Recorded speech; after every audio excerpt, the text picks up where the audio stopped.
ભરૂચ જિલ્લા કોટ સંકુલમાં બોમ્બ હોવાના સમાચાર મળતા સમગ્ર જિલ્લામાં ભારે ઉત્તેજના અને ડરનો માહોલ ફેલાયો હતો।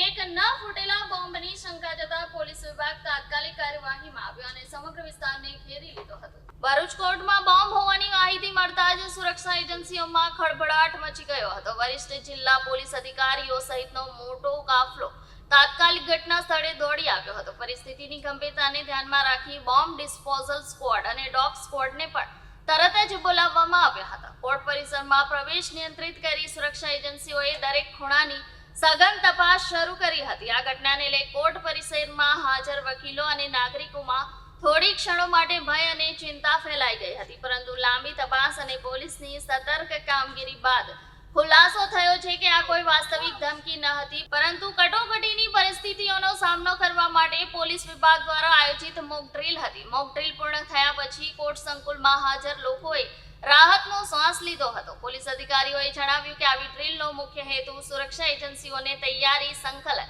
અને તાત્કાલિક પ્રતિભાવ ક્ષમતા ચકાસવાનો હોય છે। આ સફળ મોક ડ્રીલ દ્વારા પોલીસ અને સુરક્ષા દળોની કાર્યક્ષમતા અને સજ્જતાનો પણ સારો પરિચય મળ્યો હતો।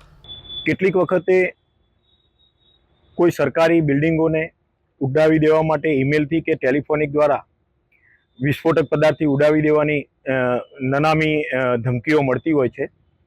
તો આવા સમયે પોલીસ દ્વારા કઈ રીતે કાર્યવાહી કરવામાં આવે તે અંગે આજે ભરૂચ ડિસ્ટ્રિક્ટ કોર્ટ ખાતે એક મોક ડ્રીલનું આયોજન કરવામાં આવેલું હતું।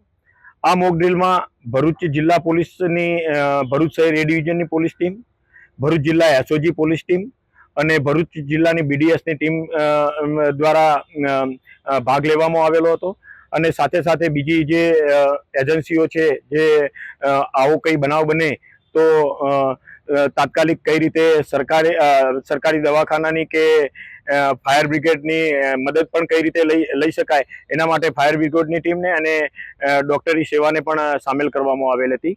આ મોક ડ્રીલ દરમિયાન કોઈ પ્રજામાં કોઈ ભયનું વાતાવરણ ના ફેલાય, કોઈ અવ્યવસ્થા ના સર્જાય, એ માટે પોલીસે કઈ રીતે કામ કરવું એની એક ડ્રીલ કરવામાં આવેલી હતી। જે ડ્રીલ આજે એક સફળતાપૂર્વક ભરૂચ પોલીસ દ્વારા અને જે એમાં બીજી એજન્સીઓને જે સાથ સહકાર લેવાનો હોય છે એ તમામ એજન્સીઓ અને તમામ સિસ્ટમ દ્વારા એક સફળતાપૂર્વક આ ડ્રીલને પાર પાડવામાં આવેલી હતી।